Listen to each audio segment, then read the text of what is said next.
Creo que lo más importante para hoy no es todo lo de antes, sino lo último que ha dicho, ¿no? Soy realmente un gran fanático de todo lo que es la literatura fantástica, me gusta mucho, ¿no?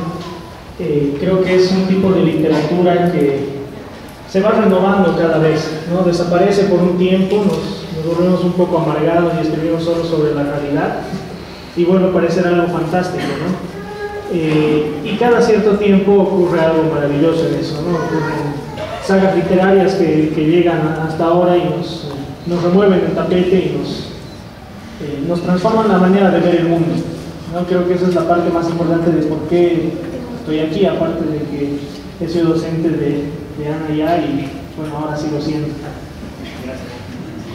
Irónicamente, yo no soy escritor, pero escribí algo para hoy, que es un poco retomar la historia de cómo es que yo termino sentado acá leyendo este libro y por qué me parece importante que haya pasado esto. Entonces, si me disculpan, voy a leer un poco y reflexionar también algunas cosas, ¿no? Quisiera decir que Ana Tribeño la conocí en un espacio fantástico, en algún lugar misterioso o de alguna forma heroica. Incluso serviría como escenario una vieja aula de universidad, de aquellas que imaginamos donde un viejo profesor conoce a una nueva estudiante, entre libros polvorientos con letras estilizadas en las cubiertas. La verdad es que no fue así. La conocí en un edificio nuevo, con asientos nuevos y con más tecnología que fantasía en los alrededores. Y no soy ni trato de ser el viejo profesor de barba gris con el conocimiento y el saber infinito. Así que no me relacionen con ningún personaje así. En definitiva, la escena no era fantástica. Era un profesor que daba clases de metodología cuantitativa. Algo menos fantástico probablemente no creo que exista. Y un estudiante que, mirada desde este momento, se asemeja mucho a la pequeña Lulu de Marsh Henderson. Un bello personaje que se había hecho popular años antes en la televisión y que me perseguía por mucho tiempo, y cuando la vi la relacioné, tal vez el cabello rizado, tal vez su actitud, tal vez su forma de ser, ¿no? ¿Quién sabe? Debo ser honesto, la veía en el aula siempre en las primeras filas y probablemente, aunque no lo recuerdo con exactitud, al principio seguramente pensé que siempre hay los estudiantes que quieren caerte bien estando en esos puestos. El tiempo me demostraría lo contrario. No es que ella me caiga mal, sino que demostró que no estaba en los primeros lugares solo por caerme bien, sino porque quería hacerlo bien. Uno de esos días, la muchacha a la que le sobraban sonrisas pasaba de acá para allá con un libro en manos. Luego de un tiempo y en un juego entre timidez y comercio, ella tímida y yo comerciaba, venderme el libro, ella, hola Pablo. ¿No? Terminé con 2 libros en mi mochila, uno de ellos La Luna de Apolo y otro Cazador de Sombras. Para continuar siendo honesto, no los leí ese rato. Había otros textos que había que leer, ¿no? En la lista. Por ahí estaba tal vez Isaac Asimov, que lo estaba leyendo en ese momento. Luego estaba volver a leer algo de Tolkien, porque me habían regalado un libro diciendo más. Así, literatura fantástica que siempre me había estado persiguiendo. Y volver a leer obviamente a J.K. Rowling y Harry Potter, ¿no? Algunos de estos también la mayoría los debe considerar tabiques que son totalmente aburridos, ¿no? Esos libros de teoría que nos dan en la universidad y que no nos gusta leer, pero tenemos que hacerlo porque hasta casi nos obligan, ¿no? Pero había otros más amenos. Tras un tiempo comencé a leer, ¿no? Tendría ya luego la oportunidad de compartir algunas impresiones, ¿no? Con Ana. Le comenté que me habían parecido, qué pensaba de los personajes, si me gustaban, no me gustaban. Obviamente no desde una óptica de escritor, porque no la tengo, ¿no? Tal vez en algún guión, tal vez en algo así, pero no en una escritura de una novela, pero sí en una óptica que a mi parecer es mucho más importante, que es la de un lector, ¿no? Que es la óptica que puede tener cualquiera de los que esté sentado en esta sala. ¿Qué opina de ese libro? ¿Qué piensa de ese libro? ¿Le gustó el personaje? ¿Se identificó con alguno? ¿No se identificó con ninguno? ¿No? Al final yo creo que en gran medida espero que los escritores, si sí o no, es lo que esperan, ¿no? Motivar a que tu público quiera decirte algo.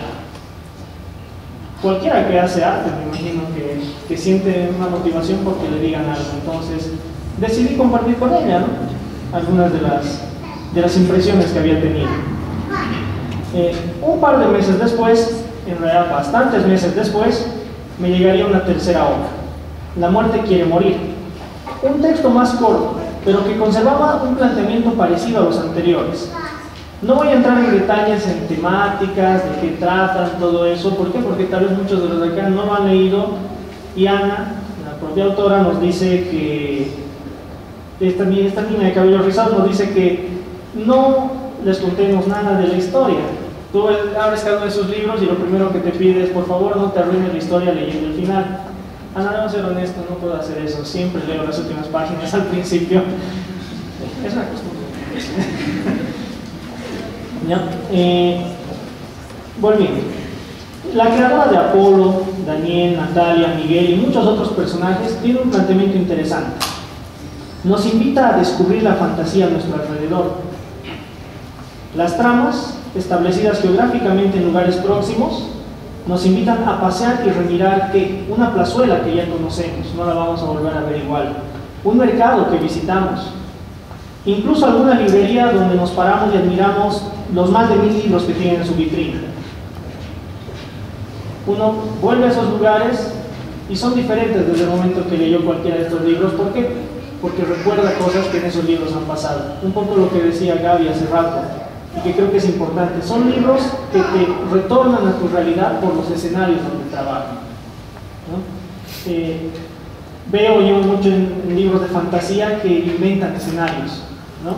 Crean escenarios nuevos. Eso es algo que me gusta, por ejemplo, en los libros de J.K. Rowling y también ahora en los de Ana, que nos retoman a escenarios que para nosotros puede que no sean nada fantasiosos, como quedarte parado delante del reloj del correo, y te los transforman y te los hacen ver de otra manera. ¿Por qué? Porque puede que la magia esté ahí, esa magia invisible que nos rodea, ¿no?, de la que habla Ana. De un texto a otro encontraremos que estos van conformando un mismo mundo. Personajes se entrelazan entre uno y otro. Recordaremos escenas de un libro plasmada desde otra perspectiva en el siguiente. Cada documento nuevo constituye una expansión del escenario que Ana nos propone. Creo que es una tarea bastante complicada, ¿no? O sea, pensar todo un mundo desde distintas ópticas con unos mismos personajes, y que al mismo tiempo en un libro tengas un metatexto del otro. ¿Por qué? Porque es un escritor el que está escribiendo sobre lo que escribió en el libro anterior, ¿no?, o sobre lo que vivió. Suena hasta como el Chavo del Ocho, ¿no? Pensar en los libros de la muchacha que se sonroja con facilidad desde una visión literaria tradicional sería congelarlos, estancarlos y reducirlos. Su universo en expansión con cada tomo me incita a pensar no en literatura clásica, sino en los cómics. Varias líneas temporales que se cruzan y que al mismo tiempo pueden generar paradojas, y que sin embargo le dan sabor a esto.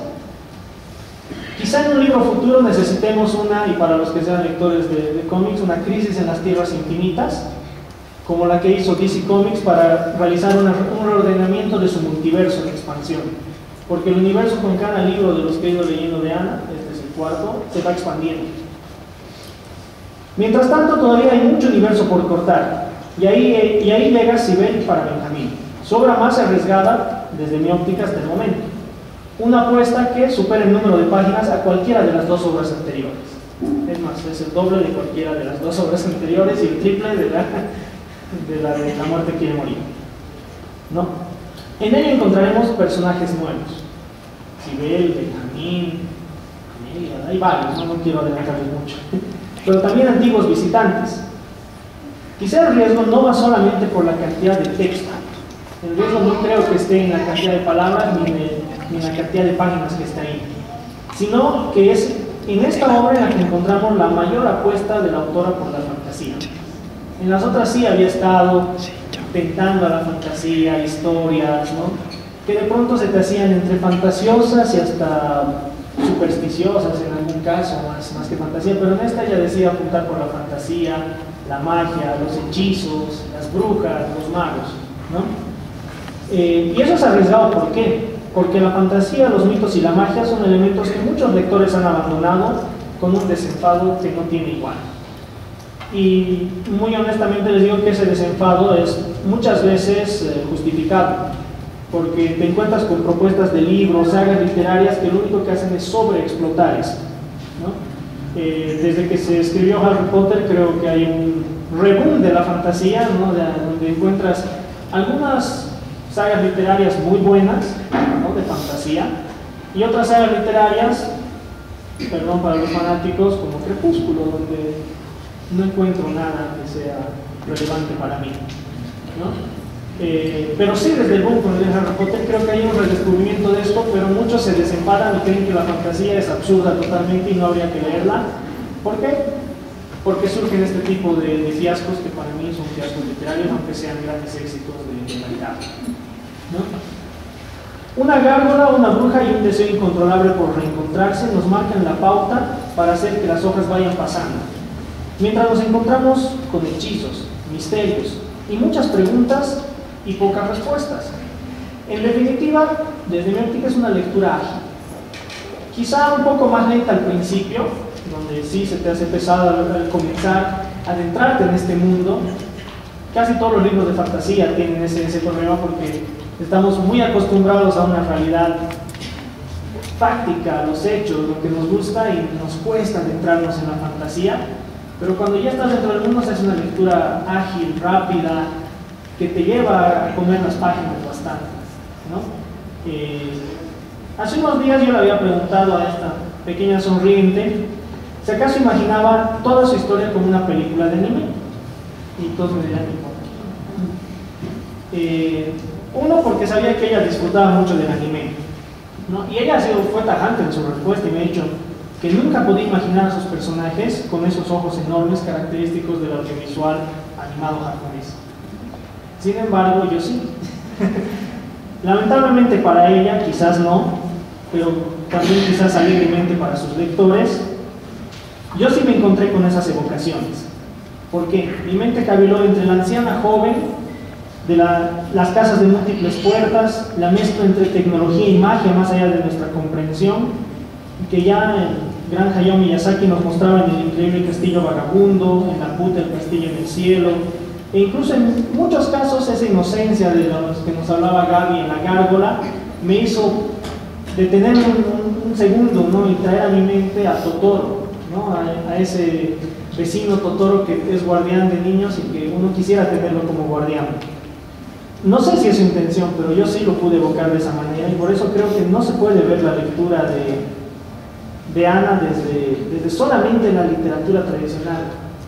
Creo que estamos ante una nueva generación de escritores, ¿no? Que tienen muchas influencias de distintos medios, ¿no? La televisión, el internet y muchos espacios geográficos, ¿no?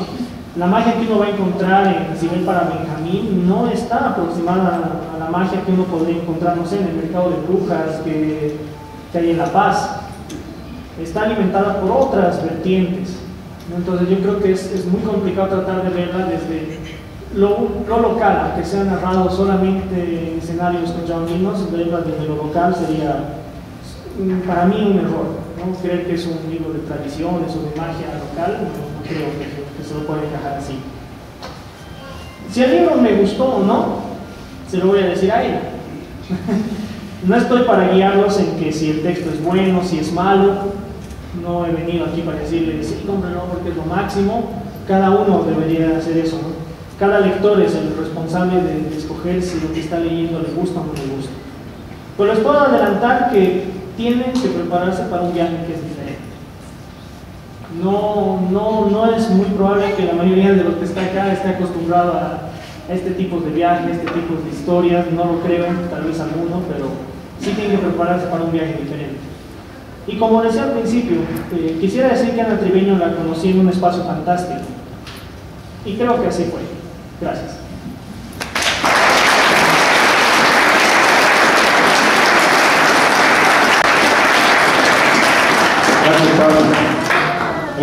A nakedlifereservoir.blogspot.com